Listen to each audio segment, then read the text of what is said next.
Alrighty, guys. Got a series of games here for you, actually. I think this is the right one. In the aftermath of a YouTube video I posted a couple of days ago against Ophelia Dragon, she wrote to me or messaged me on YouTube and expressed some interest in playtesting. So she contacted me last night and we played a series of games, basically just various commanders versus each other. Kind of just running the gamut of EDH decks. And among the games that we played, there were quite a few good ones. So I'm just going to go and run through. I think I've got at least 3 and possibly 4. This is the first one. And it's me with Azami versus Erebos, God of the Dead. I've got looks like I'm going, let's see, yeah, it looks like I'm going first here. Very keepable draw, given the fact I've got a top in Halimar Depths. Plus I have the mighty sword of Feast and Famine. So let's see, this thing always tutors for Soul Ring when my opponent gets it. Looks like I have to settle for just Mana Vault, but that's perfectly fine. Although we're going to go for a Jushi Apprentice. Next turn, she made a comment about the Halimar Depths. We were both talking about how it's a bad card, or mostly bad, and how we regret using it all the time. But here it actually was pretty good. Allowed me to set up my draw pretty well. It's just really key to you just draw it on turn 1 with nothing else to do. So I'm going to play the Apprentice. My plan here actually is, provided she doesn't kill the Apprentice, is to just simply Mana Vault out Sword of Feast and Famine and go to work. Because I am short on blue mana and I've got all these double blue cards, which is a little distressing. Chalice. Alright, good. Tapped out. That makes this play a lot easier. Sword. And it's quite nice too that the Riptide Laboratory protects the Apprentice from Edict effects. Get rid of a trading post there, which is the reason why I don't cast the top, because I can do it next turn before I attack. Inkmoth Nexus, okay.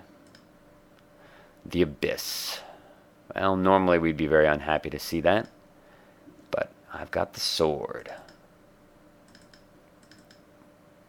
Brainstorm, I know I was drawing, so I'm just going to cast that. Alright, good. We've got some blue mana.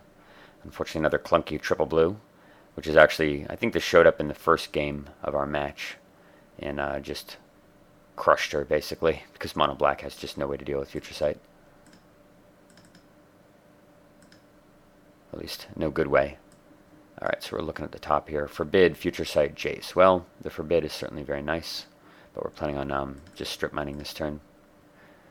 I guess I did have the option of playing a bit risky here and drawing the Jace with the top and playing Minamo and attacking and untapping my land and playing Jace, but I kind of decided that I'd rather just slow her down, especially because I saw the Ink Moth turn 3, which is generally a pretty good indicator that there's no more swamps coming.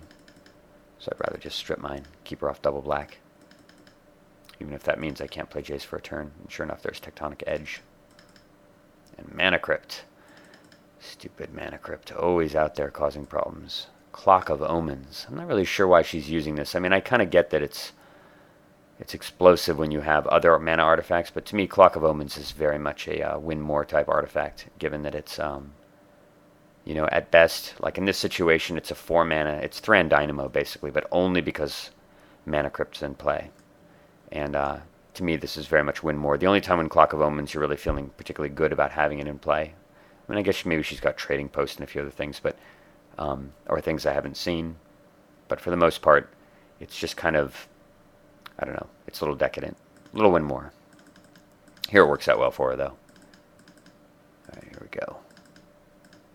This is really nice that I can cast Jace before attacking and using it. I put back the triple blue spells. And in retrospect, that was actually kind of stupid, because I've got a Forbidden hand, right? And what better to throw away than uncastable triple blues when you have a Forbid running? She's down to 0 cards in hand. Infernal Darkness goes away. We're not unhappy to see that. Alright, so I know I'm going to have to deal with the commander here. And unfortunately, she's got enough mana to recast it if I Venser it as well, which is really unfortunate. And Venser would die too, so we're just going to have to, so I'm checking out the top here. Yeah, we're just going to draw the Teferi to throw him away. And throw away, I think, the Venser as well. Yeah, just because I don't really see a lot of long-term potential in Venser, given that it does allow me to bounce Abyss. but without a really good position of having multiple blue sources to bounce and counter. I guess I got double mana with that. Yeah, in retrospect, I don't know. Maybe Venser would have been a good thing to keep because of the Sword of Feast and Famine. I could have attacked. I guess I just lost the blue source there, but I could have attacked. I think that was part of my thinking, actually, that she's going to figure out that Tectonic Edge needs to be used right now and kill my second blue, and then I'm not going to be able to use Venser at all. But yeah, I guess I could Venser and bounce the Abyss back to her hand and then make her discard it. Anyway, just taking a counter off thing. But what's nice is that I know that with that triple blue spell on top, I can just use the Fate Seal to get rid of it on myself. Alright. It's kind of nice, too, that I'm able to untap my lands to continue to run Forbid to stop the commander again. Clock of Omens doing its thing. There's Erebos. So I lose the top, but that's okay. I'm just going to counter that. And I've got Merchant Scroll. I mean, I'm basically just doing everything I need to protect Jace. You can make a lot of very kind of inefficient plays as long as Jace is in play.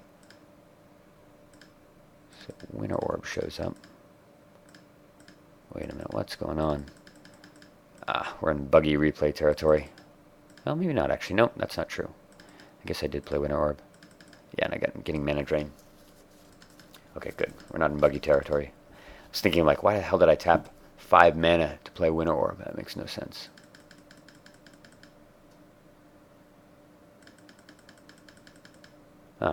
Oh, I guess we are in buggy territory. Well, she top decked a Pithing Needle, and I think I tapped 5 mana. Yeah, I didn't draw Winter Orb. I tapped 5 mana, and I got Tezzeret.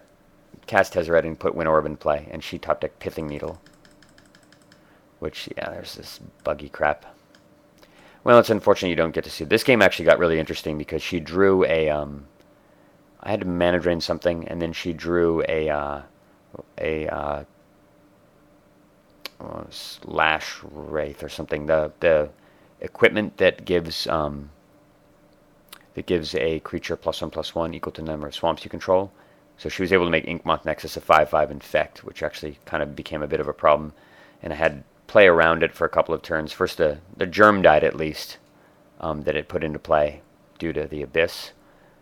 But I had to do some shenanigans using... I put out Azami and I was switching the sword around, and anyway, I had to get Shackles at a key moment. It was really close because of me taking the 5 Infect. But I was eventually able to scrape out the victory just with some damage and earn the win. But unfortunately, you're not going to be able to get to see it. We'll move on to game 2.